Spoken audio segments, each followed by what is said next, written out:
गौशाला बचाऊ, दुनोमा हैन जीवनमा एउटा भए पनि गाई दान गरौँ। मठ मन्दिर गाई बाछा बचाउ तथा समाज विकास अभियानको आयोजनामा दुःख पाएका बेसहारा अपाङ्ग गाई वंश संरक्षणका लागि गाईको पुकार कार्यक्रम हेरौं मात्र दीप टेलिभिजनमा। आमा बुबाहरू सम्भावना हुन्छ भने एक गाई दान अवश्य गरौं। हामी हजुरको नाममा गोदान संकल्प गरी टेलिभिजन कार्यक्रममै प्रसारण गर्नेछौं। सम्पूर्ण जानकारी हेतु सम्पर्क गरौं। सम्पर्कका लागि मोबाइल 984120 040 06 98 082 97 485। ओम श्री परमात्मने नमः। कृष्णाय वासुदेवाय हरे परमात्मने प्रणतः क्लेशनाशाय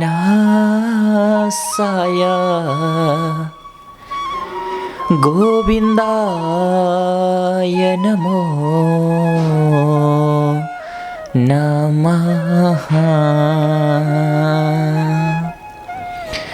नमो गोभ्यः श्रीमतीभ्यः सौरभेभ्यैव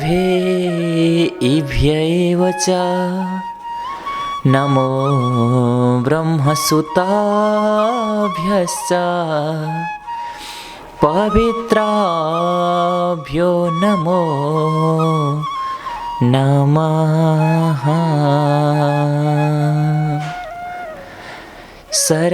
सरस्वतीले सुर दिनुभो, गुरुले दिनुभो ज्ञान। माता पिताले जन्म दिनुभो,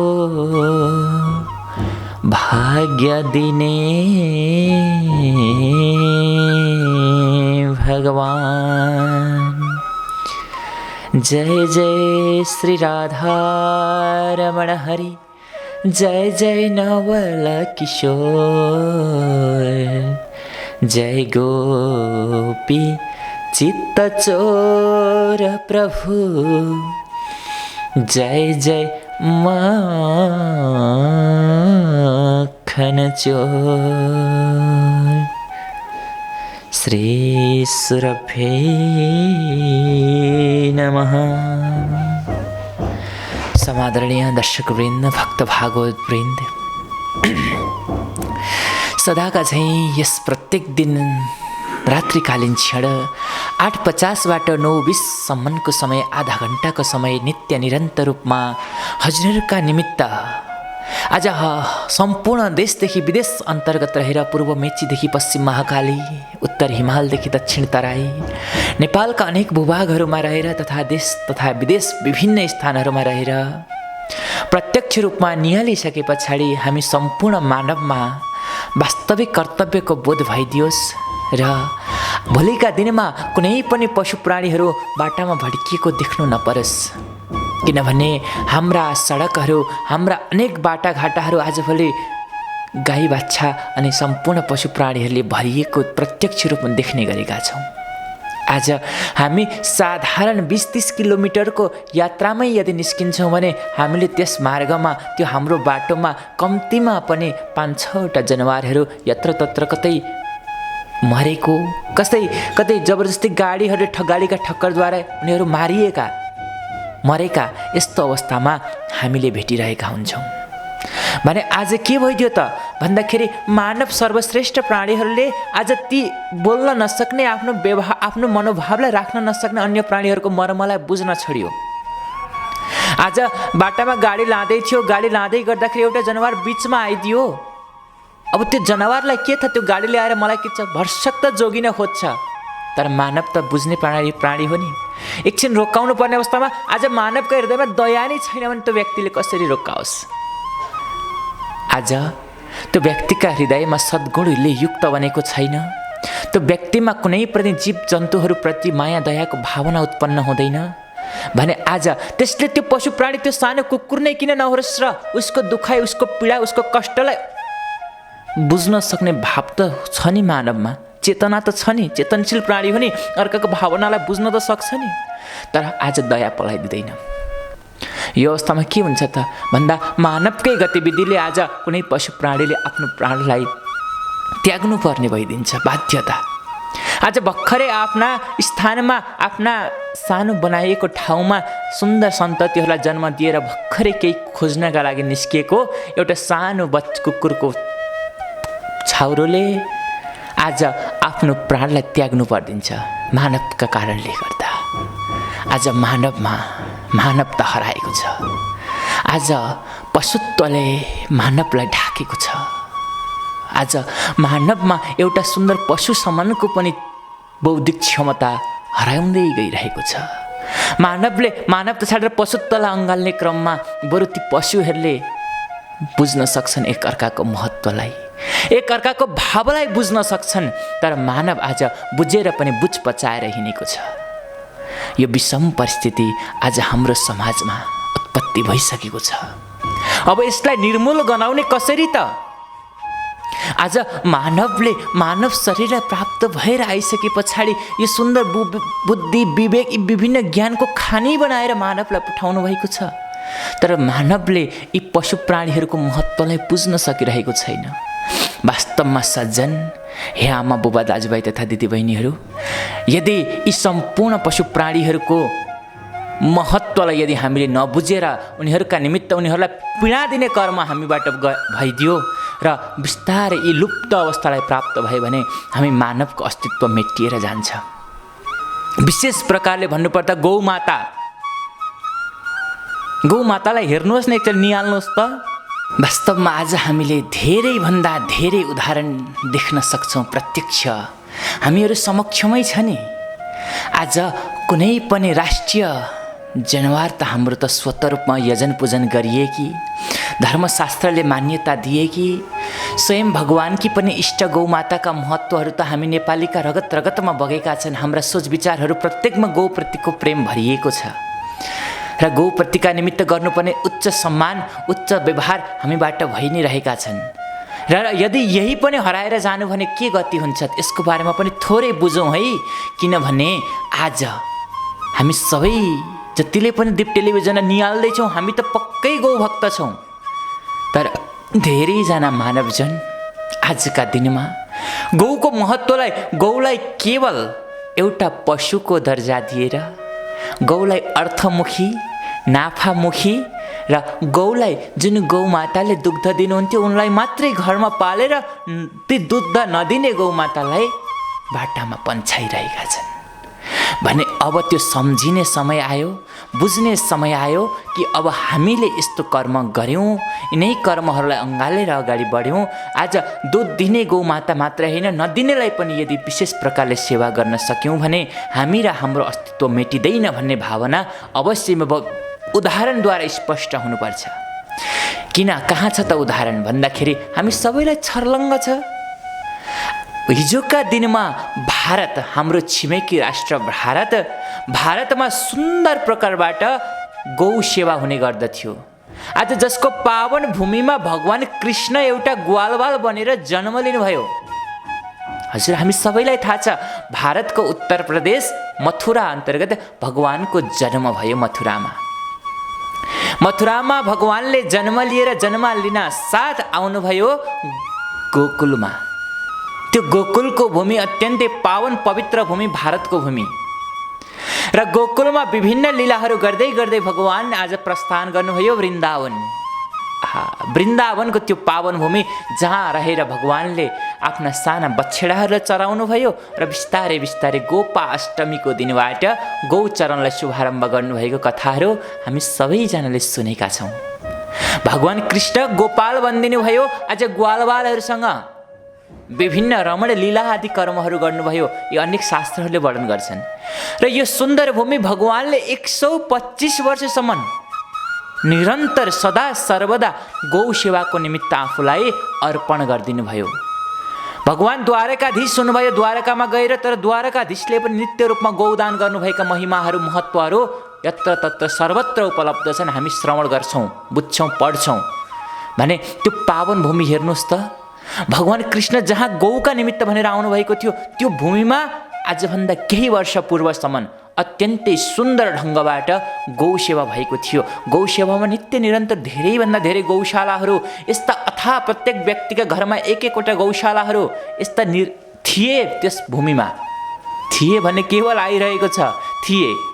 र बिस्तारै समय व्यतीत हुँदै जाँदाखेरि त्यहाँ के भइदियो त भन्दा आज गौशालाभन्दा बढी कतलखाना, जहाँ गौमाता, त्यस्तै निरपराधी गौमाता, जस्तै मोक्षदायिनी कल्याण प्रदायिनी गौमातालाई वध गर्ने क्रम अगाडि बढ्थ्यो, वध गर्ने कार्य अगाडि बढ्दियो। आज जुन भूमिमा गाईको पूजा हुनु पर्थ्यो त्यो भूमिमा गाई आज तडपिएर मर्न बाध्य बन्दिन्।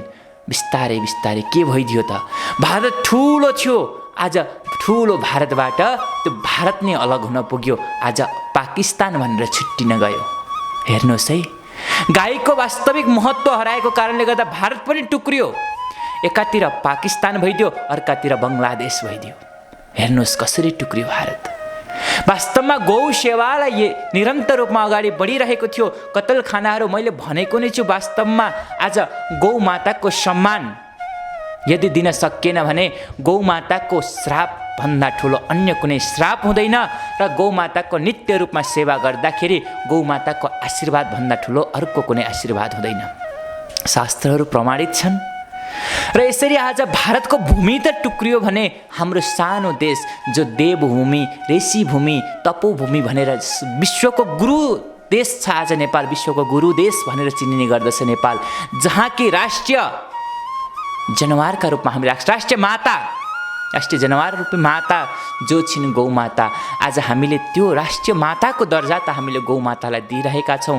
तर राष्ट्रिय माताको दर्जाका साथसाथमा राष्ट्रिय माताप्रति गर्नुपर्ने कर्तव्य, राष्ट्रिय माताप्रति गर्नुपर्ने सम्मान, राष्ट्रिय माताप्रति गर्नुपर्ने व्यवहार हामीबाट भइदिएको छैन। आज मैले धेरैचोटि पनि भन्ने गरेको छु, भन्नै पर्ने हुन्छ, किनभने हामीलाई ती ठुल्ठुला देशका ओदामा रहेर पनि प्रत्यक्ष रूपमा निहाल्नुहुने उहाँहरूका लागि विशेष भन्न चाहेँ। अहिले त मैले देशका ती विभिन्न राजनीतिक दलका अध्यक्ष, विभिन्न वरिष्ठ व्यक्तिहरू मात्रै भनिनँ, आज विशेष योगदान स्थानीय तहको पनि हुने गर्दछ, जो आज स्थानीय तहमा आज आफ्नो गाउँ ठाउँ समाजलाई विकास गर्नको निमित्त उहाँहरू निर्वाचित भएर आउनुभएको छ। आज जोस जाँगरका साथमा आउनुभएको छ।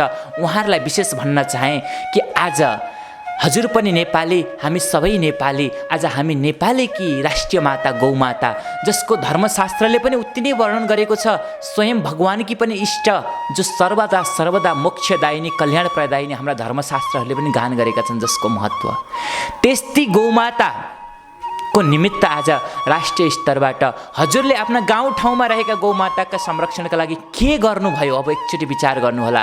हजुरहरूले आफ्ना गाउँ ठाउँमा रहेका गौमाताका निमित्त के व्यवस्था गरिदिनु भएको छ। आज हाम्रा राष्ट्रिय निकायहरूबाट विभिन्न आर्थिक बजेटहरू छुटिने गर्दछन्, के का लागि भन्दाखेरि आज वन्य जन्तुका लागि। ध्यान दिनु होला है, मैले धेरै ठाउँ देखेको छु, देखेको कुरा, भएको कुरा, भोगेको कुरा, सुनेका कुरा, यी सम्पूर्ण कुराहरूलाई एकमुष्ट ढङ्गबाट हजुरहरू समक्ष राख्दैछु कि भोलिका दिनमा गाईका निमित्त हजुरका पनि आँखा खोलिउन्। हजुरका पनि सानो प्रयासले आज एउटी मात्रै गौमाताले राहत पाइन्, आज एउटी मात्रै गौमाताले आनन्दले सास फेर्न पाइन्, फुल भरि पेट खान पाइन् भने त्योभन्दा ठुलो अर्को कर्म हुँदैन, सत्कर्म अर्को छैन भने।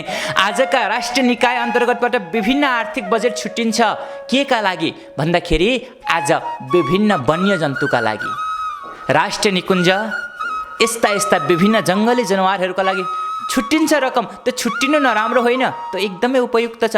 जङ्गली जनावरहरू पनि लोप हुने अवस्थामा पुगिरहेका छन् भने उनीहरूको संरक्षणका लागि छुट्टिनु त्यो गलत होइन। तर त्यसका साथमा खोइ त राष्ट्रबाट छुटिएको राष्ट्रिय माताका लागि बजेट, खोइ त राष्ट्रिय माताको संरक्षणका लागि छुटिएको रकम खोइ। आज गौमाताका निमित्त भनेर राष्ट्रिय निकायबाट यसरी एक रुपैयाँ पनि नछुटिँदाखेरि चित्त रुन्छ। आज हाम्रै देश आज यतिसम्म पतनको अवस्थामा किन गइरहेको छ त भन्ने यो पहिलो उदाहरण हो। आज राष्ट्रिय निकायबाट गौमाताका निमित्त कुनै पहल नै भएको छैन। मलाई रात्रिको क्षणमा जब हाम्रो कार्यक्रम बजिरहेको बेला फोन गर्नुहुन्छ भक्तहरूले, विशेष गरी मैले भन्ने नै गरेको छु, कपिलवस्तु, कञ्चनपुर, कैलाली यी विभिन्न पश्चिमी जिल्लाहरूबाट फोन आउँछन् कि हे गुरुदेव, हजुरले त प्रवचन गर्दाखेरि हजुरले त सुन्दर गौशाला निर्माण गर्नुभएको रहेछ, मठ मन्दिर गाई बाच्छा बचाउ तथा समाज विकास अभियान नामको, हजुरले वृद्ध असहाय गौमाताहरूको सेवा गर्नुभएको रहेछ। हेर्नुहोस् न, हाम्रातिर बाटामा, घरमा भन्दा बढी गाई बाच्छा बाटामा देखिन्छन्। आज व्यवहारिक अवस्थामा अत्यन्तै धेरै छन्। उनीहरूको निमित्त पनि कुनै प्रयास गरिदिनुहोस् न। र म भन्ने गर्छु, आमा, हाम्रो लक्ष्य हो, तर एक्लो लक्ष्यले कदापि यो पूर्ण नहुने भएको हुनाले गर्दा अब हामी एकजुट बन्नुपर्छ। र हाम्रो साथसाथमा हामीलाई यदि राष्ट्रिय स्तरबाट कुनै प्रकारको साथ सहयोग मिल्दैन भने यो कर्म सम्भव छैन। त्यसकारण हे राष्ट्रिय स्तरमा बसेर नेपाललाई हाँक्नुहुने आदरणीय व्यक्तित्वहरू, हजुरहरूले राष्ट्रिय माताका निमित्त कुनै प्रयास यदि गर्नु भएन भने हामी पनि त्यो भारतबाट पाकिस्तान छुट्टे जस्तो हाम्रो नेपालबाट नेपाल दुई टुक्रा नहोला भन्न सकिँदैन। आजैका दिनमा हामीबाट भएका कर्महरूले हेर्नुहोस् न, पहिलेका समयमा ठुल्ठुला तानाशाहीहरू आउँदा पनि नेपाल हल्लाउन सक्दैनथे। विभिन्न विदेशी अत्यन्तै ठुल्ठुला राजाहरूले भनेका थिए, म अन्य सबै देशका सैनिकहरूसँग मेरा देशका लडाकुहरूलाई युद्ध गर्न पठाउँछु, तर नेपाली गोर्खाली भन्ने बित्तिकै मेरो छाती थर्किन्छ, मेरो मुटु काप्छ भनेर उनीहरूले भनेका प्रत्यक्ष उदाहरणहरू, प्रत्यक्ष भनाइहरू हाम्रा समक्षमा छन्। तर आज तिनै गोर्खाली, तिनै नेपाली किन यति कमजोर बन्दै गएका छन्? कस्तो भन्दाखेरि आज एउटा सानो संस्था, एमसिसी जस्तो संस्था आएर पुरै नेपाललाई हल्लाइदिन्छ, पुरै नेपालीमा डर भय उत्पन्न गराइदिन्छ। आखिरमा यो के भएर भएको छ त? आज हामीले वास्तविक कुरालाई बुझ्न सकिरहेका छैनौँ, वास्तविक कुरालाई निहाल्न सकिरहेका छैनौँ, अनि आफ्ना व्यवहारहरूलाई, आफ्ना सम्पूर्ण कर्महरूलाई अलिकति धार्मिकमय बनाएर लिएर जान सकिरहेका छैनौँ। आज नास्तिकले धर्म गरेन त्यसमा वास्ता भएन, तर आज आस्तिकले पनि धर्मलाई छोडियो भने त्यहाँ विघ्नवाद आइपर्छ। पश्चिमाहरूले ठिक छ, धर्मलाई पहिलाबाट अँगालेन, उनीहरूलाई धर्मका बारेमा नगर्दा पनि उनीहरूलाई पुगिरहेको छ, त्यो मानिन सकिन्छ। तर जुन सभ्यता, जुन जुन परम्परा, कुल परम्पराका यी विषयवस्तुहरू छन्, सभ्यता संस्कृतिका विषयहरू, यो त हाम्रा बाजे पुर्खाहरूले चलाएर ल्याउनु भएको थियो। आजका दिनसम्म वैदिक भूमि, देवभूमिमा बसेर तपस्या गरेर आफ्नो परिवारलाई अगाडि बढाउनु भएको थियो भने आज हामी उहाँका सन्ततिहरू ती पश्चिमा जस्तो भयो र आज जो मैले भनिहालेँ, जो नास्तिक थियो उसले धर्म नगर्दा खासै फरक पर्दैन, तर आस्तिकले आफूले अपनाएको धर्मलाई छोड्यो भने त्यसलाई विघ्नवाद आइपर्छ। हो, यही हो आज हाम्रो अवस्था। हामी आस्तिकतामा हुर्किएका, आस्तिकताको देशमा हामी देवभूमिमा जन्म लिन पुगेका हामी मानवले आज हाम्रै माता गौमाताका निमित्त कुनै प्रयास गर्न सकिरहेका छैनौँ, जसको प्रभाव आज हामीहरूलाई प्रत्यक्ष रूपमा परि नै रहेको छ। र यसरी नै परेर अगाडि जाने हो भने हामी नेपालीमा हौँ भनेर छाती ठुलो पारेर गर्वका साथमा भन्न नि लज्जा हुने अवस्था सिर्जना नहोला भन्न सकिन्न। र हामीले गौमाताका संरक्षणका लागि अथाह प्रयास गर्नु अझै आवश्यकता छ, किनभने हामीले अहिले नै नगरे कहिले गर्ने, हामीले नगरे कसले गर्ने, यहाँ नगरे कहाँ गर्ने, अब त्यो समय आएको छ। र मैले भन्न अर्को कुरा छुट्याएछु कि हाम्रा राष्ट्रिय निकायबाट विभिन्न स्थानमा वन्यजन्तुहरूका निमित्त राष्ट्रिय निकुञ्जहरू, यी यावत कुराहरूका निमित्त अनेक आरक्षण केन्द्रका रूपमा अनेक प्रकारका रकमहरू छुट्टिन्छन्, अनेक प्रकारका खर्चहरू भइदिन्छन्। र आजका दिनमा हामीहरू समक्षमा गौमाताका निमित्त कुनै प्रयास भएका छैनन्। गौमाताका लागि भनेर सरकारी निकायबाट छुट्टिएका रकमहरू आइपुग्दैनन्, गौमाताको मुखसम्म आइपुग्दैनन्, खान पाउनुहुन्न। र यो त भइहाल्यो। अर्को कुरा के छ भने आज साधारण गाउँठाउँमा बसेर गौपालनलाई, आज गौको सेवालाई यदि नित्य रूपमा अगाडि बढाउने, साधारण खेती किसानी गरेर जीवन बिताउने व्यक्तिलाई पनि मर्कामा पारिदिएको छ राज्यले। के व्यवस्था ल्याइदियो त भन्दाखेरि आज जङ्गल हजुरलाई थाहा छ नि, वन, त्यो जङ्गल भनेको सरकारी जङ्गल हुने गर्दछ, सरकारको हक अधिकार उसमा हुने गर्दछ। र आज सरकारी जङ्गलमा, सरकारकै राष्ट्रिय जङ्गलमा राष्ट्रियकै माता गौमातालाई पस्नका लागि, चरण गर्नको लागि आज प्रतिबन्ध लगाएका घटनाहरू जताततै देखिन्छ। आज जुन जङ्गलै राष्ट्रिय जङ्गल हो र जसमा राष्ट्रिय माता गौमाता नै पस्न प्रतिबन्ध लगाइएको छ भने योभन्दा विडम्बनाको अवस्था अर्को के हुन सक्छ होला? आज जुन जङ्गलमा चरण गरेर त्यही जङ्गलमा विभिन्न मलमूत्र परित्याग गरेर त्यहाँका बोट वृक्षलाई हुर्काउने गौमाता, आज त्यहाँका बोट वृक्षलाई गौमाताले आफ्ना श्वास प्रश्वासद्वारा परिपूर्ण गरिदिने गौमाता, आज त्यही जङ्गलमा पस्न उनलाई प्रतिबन्ध लगाइयो। योभन्दा ठुलो विडम्बनाको विषय अर्को कुनै हुनै सक्दैन। र हे आदरणीय वन जङ्गल विभागमा रहनुहुने वरिष्ठ पदाधिकारीहरू, हजुरलाई बिन्ती गर्छु र हजुरले यो आकलन गर्नुहोला, जबसम्म हजुरका वनमा, हजुरको राष्ट्रिय जङ्गलमा गौमाता पस्थिन् तबसम्म ती ठुला ठुला वृक्षहरू कति सुन्दर प्रकारले बढेका थिए, सुन्दर प्रकारले हुर्किएका थिए। तर जुन दिनबाट हजुरले गाईलाई पस्न बन्देज लगाइदिनु भयो, त्यस अवस्थाबाट हेर्नुहोस् ती वृद्ध भइसकेका, ती ठुला भइसकेका रुखहरू आफै आफ सुक्न लागेका छन्। यो भनेको साधारण मलमूत्रसँग मात्रै जोडिएको प्रसङ्ग होइन, मलमूत्रसँग मात्रै सम्बन्धित विषय होइन।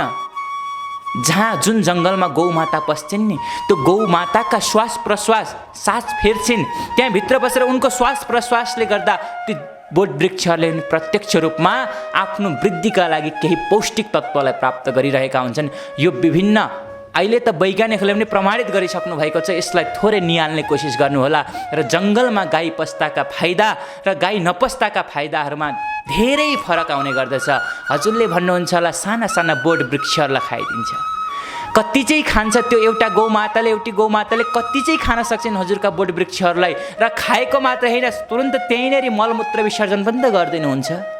र हुर्किसकेका बोट वृक्षहरूलाई खानुहुन्न गौमाताले, र यदि खानु नै भयो भने पनि हजुरका राज्यका सम्पूर्ण प्रजाहरू, हजुरका राज्यका सम्पूर्ण जनताहरूले ती गौमाता गएर जङ्गलमा बोट वृक्षका ती सुन्दर औषधिहरूलाई ग्रहण गरेर आउनुभएको हुन्छ। घरमा आएर दुग्ध रूपमा त्यही औषधिलाई दिनुहुन्छ र त्यही दुग्ध आज हजुरका मुखमा आइपुग्यो भने हजुर कति पौष्टिक आहारले युक्त भएको हुनुहुन्छ। आज औषधिलाई हजुरले प्रत्यक्ष रूपमा गाईका दुग्धद्वारा हजुरले पान गर्नुहुन्छ भने हजुरमा कति सात्विकता आइदिन्छ, रोगलाई प्रतिरोधात्मक क्षमता हजुरका शरीरमा वृद्धि भएर जान्छ भने आजको समयमा खै त बुझेको। अब त बुझ्ने समय आयो नि। समय कहाँबाट कहाँ पुगिसक्यो। आज मानव भने आज यिनै विभिन्न विषयवस्तुहरूमा रुमलिँदै आज वास्तविक मूल्य, मान्यता, सभ्यता, संस्कृति अनि संस्कारका कुराहरूलाई चटक्कै माया मार्न पुगेको छ भने अब यसरी धेरै दिन चल्दैन।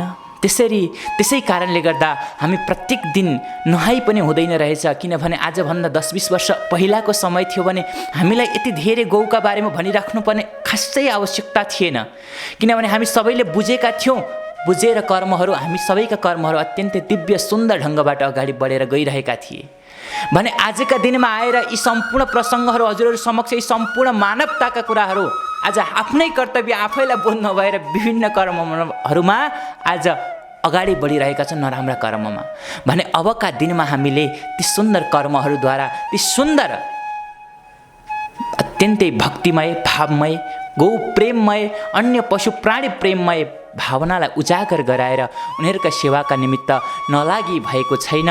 त्यसकारण आउनुहोस् हामी सबै एकजुट बनाउँ न। एकजुट बन्दाखेरि मात्रै यो संसार नै के छ भने एक थुकी सुकेर जान्छ, 100 थुकी नदी भएर जान्छ हो। यस्तै प्रकारले एक्लो प्रयासले भन्दा हामी सबैजना एकजुट बन्न सक्यौँ। आज वैदिक सनातन हिन्दू धर्मावलम्बीहरू ओमकारलाई नै मूल मन्त्र मानेर अगाडि बढ्नेहरू हामी सम्पूर्ण एकजुट बन्ने हो भने नेपालको कुल जनसङ्ख्यामा 93% भनेर अहिले भर्खरै आएको छ भने अन्य जम्मा रहेका 7% पनि जसलाई आज गौमाताका महत्त्व थोरै मात्रै बुझाउने हो भने उनीहरूले पनि गौमाताका सहायताका निमित्त, सेवाका निमित्त अवश्य आफ्ना हात अगाडि बढाइदिनु हुनेछ। आज हामी 100% गौमाताको रक्षा गर्न सक्छौँ भनेर एकजुट बनाउँ न। एकजुट बनेर अगाडि बढौँ। हामीलाई कसैले हल्लाउन सक्दैन, कसैले हामीलाई भय त्रासको अवस्थामा सिर्जना गर्न सक्दैन, किनभने गौमाताका शरीरबाट निस्किने विषयवस्तुहरू हामीले प्रत्यक्ष रूपमा ग्रहण गर्न सक्यौँ भने अनि हाम्रो जीवन अत्यन्तै सुन्दर, अत्यन्तै दिव्य बनेर अगाडि बढ्नेछ। र यसका लागि पहिलो प्रयास आफैबाट गर्ने हो। आज अर्कालाई, आज सिङ्गो राष्ट्रलाई सुधार्नु छ भने पहिलो नम्बरमा व्यक्ति पछाडि परिवार पछाडि समाज पछाडि एउटा जिल्ला पछाडि सम्पूर्ण राष्ट्र, यसरी सुदृढ भएर जाने हो। र त्यसमा पहिलो प्रयास आफैबाट गर्ने हो। र आफैबाट गर्नको निमित्त हजुरले घरमा गाई राख्नु भएको छैन, चिन्ता नगर्नुहोला। अब यस्ता संस्थाहरू खोलिसकेका छन् जसमा रातिको 12 बजे पनि हजुरले घरमा रहेर फोन गर्नुभयो, मेरो घर अगाडि आज एउटा बाछो आएको छ भनेर फोन गर्नुभयो भने रातिको 12 बजे पनि उठेर गाडी लिएर गएर हजुरको घर अगाडिबाट त्यो बाछोलाई लिएर आएर सेवा गर्ने संस्थाहरू अबका दिनमा खोलिसकेका छन् भने अब पिर मान्नु पर्दैन। अब कुनै पनि गाई बाछाहरू आज कुनै पनि पशु प्राणीहरू बाटामा भड्किएको हामीले देख्नुपर्ने छैन र तर यो संस्थालाई अगाडि बढाउने जिम्मा हाम्रो हो। अब हामी सबै एकजुट बनेर यो संस्थालाई अगाडि बढाउने हो र यो संस्था यदि अगाडि बढ्दियो भने यसमा राजनीतिक दलहरूद्वारा पनि थोरै धेरै परेन, कुनै व्यक्तिले आफ्नो जग्गा काटेर दिने भन्ने होइन।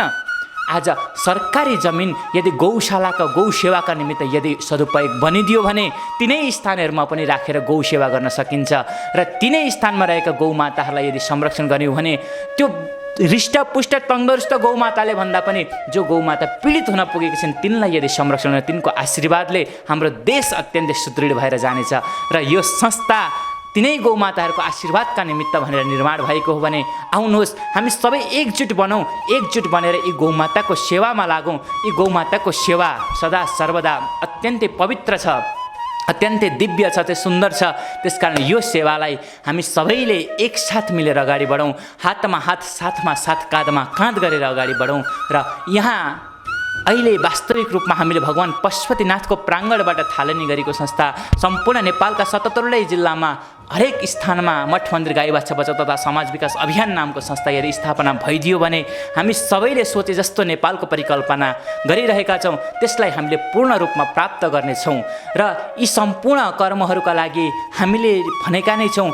यो स्थान भनेको आज सरकारी जो भगवान् पशुपतिनाथको स्थान हो र यहाँ नन्दीश्वरले तथा गौमाताले संरक्षण सेवा पाएका छन् भने यहाँ यिनीहरूले संरक्षण सेवा त पाएका छन्, स्थान पाएका छन् भने खानपानका लागि हामी सबैजना मिलेर एकजुट बनेका भरमा आज हामीले गरेको 5 रुपियाँ दानले, हामीले गरेको 1 बोरा पिठो दानले, हामीले गरेको 1 पोको नुन दानले गर्दा यी गौमाताहरूले आफ्ना पेटलाई भरिराख्नु भएको छ भने अबका दिनमा यी गौमाताहरूको सेवा गर्ने जिम्मा हजुरको हो र हजुरले पनि यदि हामीहरू समक्षमा जोडेर गौमाताका सेवाका निमित्त कुनै वस्तु अर्पण गर्न चाहनुहुन्छ भने टेलिभिजनलाई निहालिराख्नु भएको छ। त्यो टेलिभिजनमा 2 वटा नम्बरहरू दिएका छन्, तिनै नम्बरमा अहिले नै सम्पर्क गरेर हजुर प्रत्यक्ष रूपमा हामीसँग जोडिन सक्नुहुन्छ, गौमाताका सेवामा आफ्नो नामलाई दर्ता गर्न सक्नुहुन्छ। भन्दै भन्दै आजको यो आधी घण्टाको बसाइ यो रात्रिकालीन क्षणको बसाइबाट म कार्यक्रम प्रस्तुता पण्डित यमनाथ दाहाल पनि बिदा हुन चाहन्छु। जय गौमाता, जय गौमाता, जय गौमाता, जय गौमाता। मेरो नाम चाहिँ आरबी नेउपाने गोपाल। पृथ्वी सबैको साझा हो, सबैले बाँच्न पाउनुपर्छ भन्ने हाम्रो अभियान हो। अहिले मठ मन्दिर गाई बाछा बचाउ तथा समाज विकास अभियान भनेर हामीले सडकका गाई बाछा दुःख पाएका सृष्टिकर्ता गौमाता शिवका वाहन नन्दीलाई हामीले संरक्षण गर्ने अभियानमा हामी लागिपरेका छौँ र आज पृथ्वी साझा हो नि, होइन र? आज मानिसले तेरो मेरो गरायो। आज यति दुःख लाग्दो कुरा छ। आज पृथ्वी त सबैको साझा थियो तर मानिस उच्च कोटिको प्राणी भएर पनि मान्छेले अरू प्राणीलाई माया गर्न छाडे। थोरै मान्छे मात्र होइदिनु हो माया गर्ने। आज सृष्टिकर्ता गौमाता शिवका वाहन नन्दी यो विश्वको गुरुदेश, यो देवभूमि, यो चाहिँ तपोभूमि, ऋषिभूमिमा आज गौमाता र नन्दीले साह्रै दुःख पाउनु भएको छ। उहाँहरूको पुकार लिएर यहाँहरू माझ आइराखेको छु। देश विदेशमा रहनुहुने गौप्रेमी सबै जीवलाई माया गरिदिने व्यक्तित्वमा मेरो विनम्र अनुरोध के छ भने पृथ्वी सबैको साझा हो। आज गर्भदेखि मृत्युसम्म गाईको गहुँत गोबर दुध नभई हाम्रो कर्म नचल्ने। आज यो विश्वको गुरुदेशमा गाईले दुःख पाउने हाम्री नेपाल आमा रोइराख्नु भएको छ। जबसम्म यो देशमा गाईले सुख पाउनुहुन्न, जबसम्म गाई र नन्दीको क्षमा पूजा गरेर यिनीहरूको व्यवस्थापन हुँदैन नेपाल आमा रोइराख्ने छिन् र नेपालले दुःख पाइराख्ने छ। जबसम्म नेतृत्वलाई बारम्बार हामीले अनुरोध गरेका छौँ। आज राष्ट्रिय निकुञ्ज छ, जङ्गलको जनावर पन्छीहरू बास बस्ने ठाउँ छ। आज देशको राष्ट्रिय जनावर पशुपति पत्ता लाउने गाई, ठुला ठुला धार्मिक स्थल पत्ता लाउने गाई शिवका वाहनले यो देशमा दुःख पाइराख्नु भएको छ। यहाँहरूलाई मैले बारम्बार कति अनुरोध गरिराखेका छु, हेर्नुहोस्, कमसेकम दया गरिदिनुहोस्। यिनीहरूलाई कसरी बचाउन सकिन्छ यिनीहरूलाई बचाउँ, हाम्रो सदस्य बनिदिनुहोस्। कमसेकम दिनमा 1 कप चिया भए पनि छुट्याउनुहोस्, आधा कप चिया भए पनि छुट्याउनुहोस्। आज कसरी हुन्छ गौमातालाई बचाउँ। गौमाता बाँच्यो भने, नन्दी बाँच्यो भने बल्ल हाम्रो संस्कार बाँच्नेछ। आज हाम्रो परम्परालाई हामीले बिर्सिसक्यौँ, यसरी नबिर्सिदिउँ भन्न चाहन्छु। हेर्नु त, हामी वर्षको एकचोटि गाईलाई होस् नन्दीलाई होस् खोजी खोजी 3 किलोमिटर टाढा गएर हामी पूजा गर्छौँ। आज यिनै गौमातालाई एक वर्षमा एक दिन पूजा गरेपछि पुग्दैन, भोलिपल्टदेखि हामी यिनलाई भाटा हान्छौँ। सानो जन्मिने बित्तिकै नन्दीलाई हामी लगेर सडकमा अप्ठ्यारो ठाउँमा लगेर छाडिदिन्छौँ। यस्तो महापाप नगरिदिनु होला। गाई पालकहरूलाई त मैले बारम्बार अनुरोध गरेको छु, हेर्नुहोस्, बाँच्न पाउने अधिकार नखोजिदिनुहोस्। आज उच्च कोटिको प्राणीको तपाईँले चाहिँ पदवी लिनुभएको छ, उच्च कोटिकै पदवी लिएर मानवता देखाइदिनुहोस् भन्न चाहन्छु।